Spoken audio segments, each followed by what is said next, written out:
I was born yesterday. I'm a fully formed man, and I must be in my late 20s, judging by my physical appearance. My mind and body are both ordinary, as far as I know. I understand how the world works. I have knowledge of language, history, and all other things that most people learn over the course of life. I am a human being.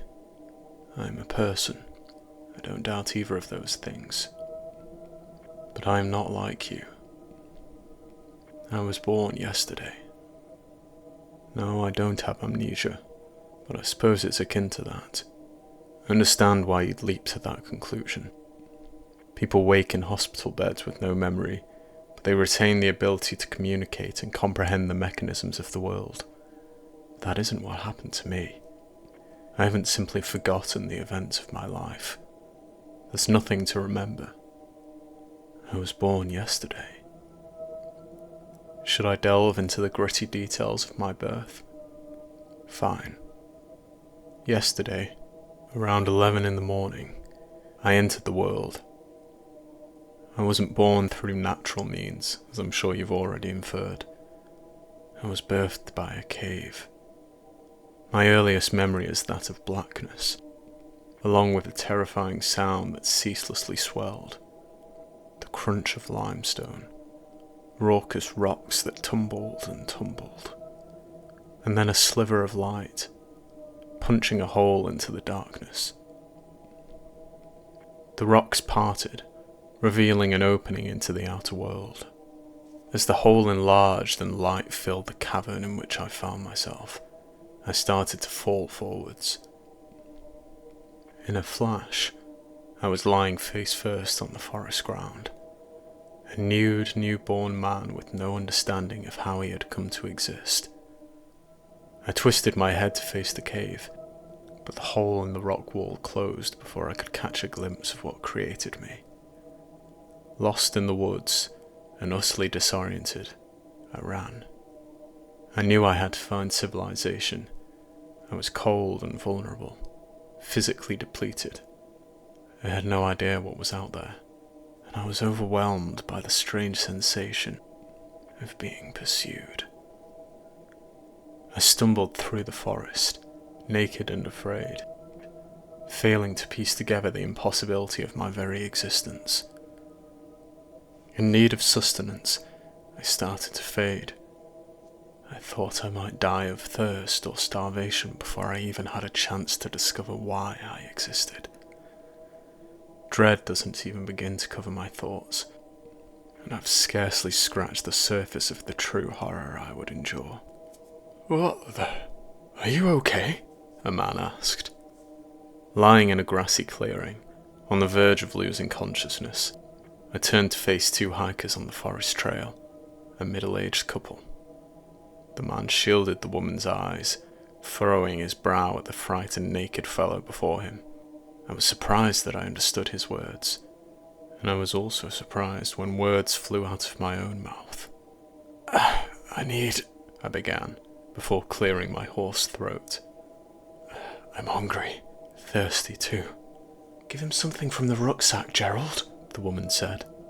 "Too right," Gerald replied. "I've got a raincoat in there, Lara. That should cover him up." "I meant food and water," Lara said. "Oh, right. There's a packet of crisps in the side pocket. My flask's in the main compartment. With the coat," he said. Lara rolled her eyes, fetching a parka and a bottle of water. I graciously gulped the liquid, which tasted like my first dive into true life. Nothing has ever felt quite as energizing as that first drink. At Gerald's insistence, I wore the raincoat, before greedily tearing into the packet of crisps. The man was just glad to hide my manhood.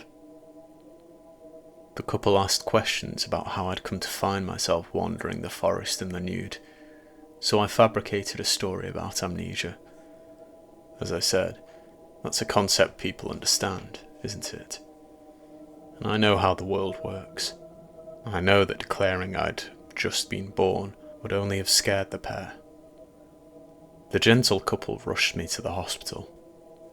I stuck to my story, but I secretly wished that one of the doctors would be able to reveal something about my condition. I prayed that they would discover me to be something inhuman. That might have explained my strange and sudden birth. However, nothing untoward appeared on my physical or mental tests. No government figures in black suits whisked me away to a secure testing facility. I'm a man. Nothing more. Just a John Doe with memory loss. That was the verdict given yesterday at the hospital. But there's more to it than that. After all, there's no accounting for the terror that I experienced last night. "Hello, chap," Gerald said, entering the hospital room with his wife. "Are you okay? The doctor just told us that they couldn't uncover your identity." "We were worried about you," Lara added. "You must feel terribly lonely, so lost and confused." I smiled. "You're both too kind. You've already done so much for me, and it was lovely of you to stay, but I don't want to keep you." "You don't have to worry about me. Go on. Head home." "Phew," Gerald scoffed. "I've got nowhere to be. And, let's be honest, neither have you." "Gerald," Lara tutted. I chuckled at his comment, an involuntary reaction, but it was the first spark of joy in my few hours on Earth. Now, a day later, I wonder whether it might be my last joyful moment. "Look, we want to help you," Gerald said. "You know, help you figure out your name. You must have family." "Oh, of course. They must be missing you," Lara said tearfully, and Gerald consoled her. I knew that I had no family, other than a supernatural cave, and my initial urge was to say that, but I stopped myself. They needed to help me. I could see it in their eyes. "Whilst I recover my memories, I need a name," I said. "Just call me John Doe for now." Lara laughed. "Creative, aren't you? Well, how would you feel about staying with us for a little while, John Doe? You'll need somewhere to live until you've found your feet." "Oh, that's lovely of you, but I wouldn't want to impose," I said. "Well, you should," Gerald replied. "Lara and I discussed it whilst you were waiting for the results of your tests, John. We have a room. I didn't pry, but I had suspicions.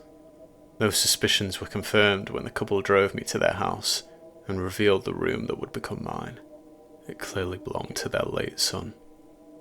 A funeral booklet on the dresser was dedicated to a young man named James. After dinner, Lara tearily excused herself, but Gerald stayed up for a little while, giving me a tour of the house. The man skirted around the unspoken topic until we went to bed. He hovered in the doorway of his son's room, looking at the booklet on the dresser. It would have only been a few years younger than you. It was taken too soon and... Well, anyway, I hope you don't mind sleeping in his old room." "I'm so sorry, Gerald," I said. "Is this... Are you sure it's okay for me to be here?" The old man sniffled. "I think that finding you might have saved my wife and me, John. Listen, I just want you to know that we're here for you, and..." Gerald didn't finish his sentence. Standing in the doorway, he seemed to be trapped in a moment of time. His complexion lost its colour. He seized and shuddered, before releasing a final gasp of horror. In the space of a split second, his neck twisted in a 360-degree rotation. The snapping sound was terrible. I screamed as the man's body flopped to the carpet, and that was only half as direful as the emptiness in the corridor behind him.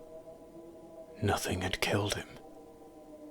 There was something, but there was also nothing. I don't expect you to understand what I mean. In the darkened upstairs hallway, beyond my empty doorway, something stood and watched me. Something unseen. Something too horrendous for human eyes to comprehend, even a human as unnatural as me.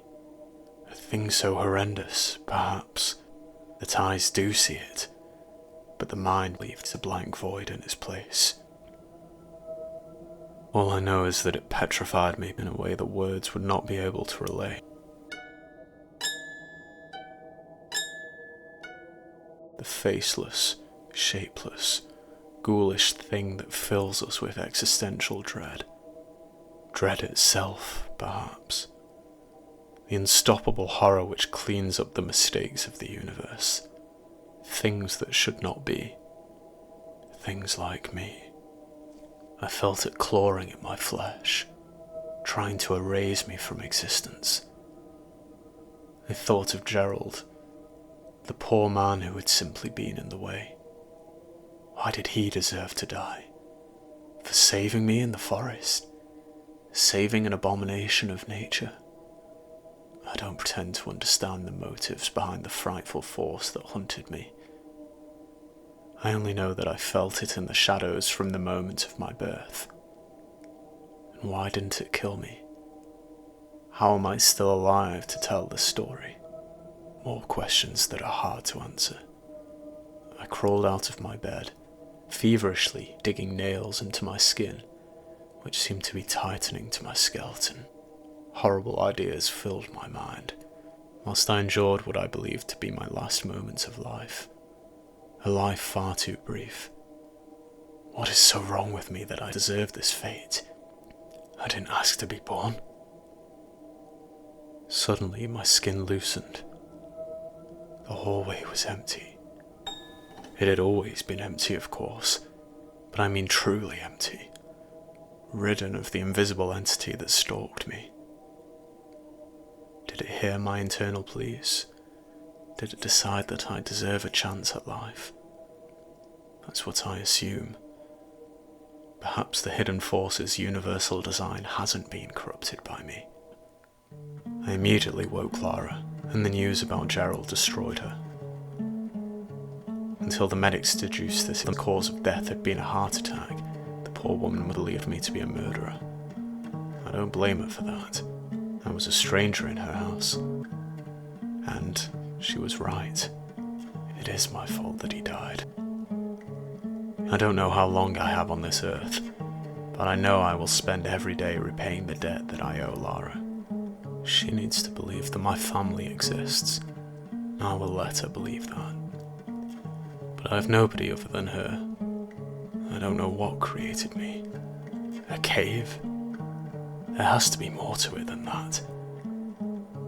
I only know one impossible thing. I was born yesterday.